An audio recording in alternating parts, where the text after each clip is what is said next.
Hello.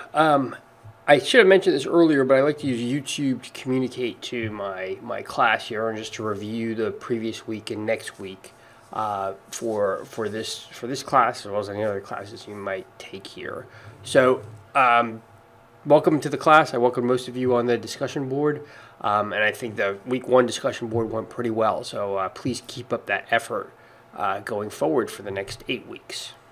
Just one week one review. Again, I think we really focused on the introduction to information security, introduction to cybersecurity. What's the difference? And many of you delineated that the process, the management tools really are impacted by information security.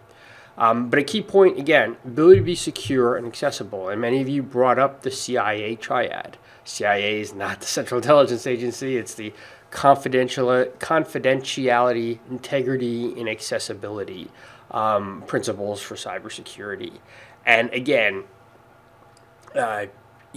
we could talk about how secure networks are.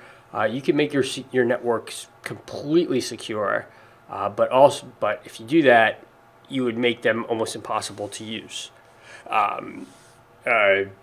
So the key is to find, okay, where in the beginning of the attack cycle, through social engineering, can we make it difficult but easy enough that the secretary can use it, or a lower level employee who might not be familiar with cybersecurity. And that's kind of where the CIA triad comes in. And again, as I brought up, information security is a management process. It is not something that you can just say, cyber do on your own, or those are just the cyber information security folks, and they're just in that little box there. Has to be a process brought into all of your business operations or government operations, wherever your points going forward. So again, it has to be management at the top. So again, everyone did a pretty good job for week one. I just want to go for week two: ethics, compliance, regulations. There's something in medicine that says do no harm. And you're going to get that in some of the readings for this week. Computer-based principles are not meant to be used for criminal activity or anything along those lines. However, again, it goes along with, let me go with the third point, ethical dilemmas for cybersecurity.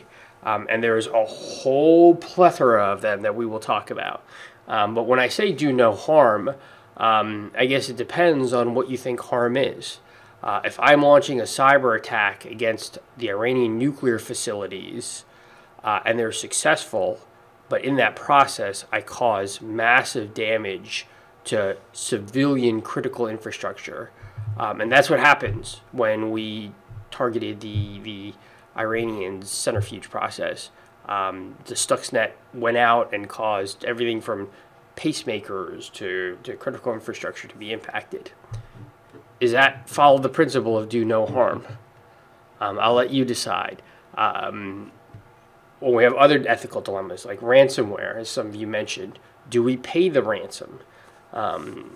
Most people would say no, of course not. You don't want to give money to the criminals. That's just incentivizing more. But if it's your hospital that's being locked up and your ICU and people are going to die, is it worth to pay the ransom? Things to think about as you go through this week's reading. So I look forward to this week's discussion, and if there's questions or issues, please let me know.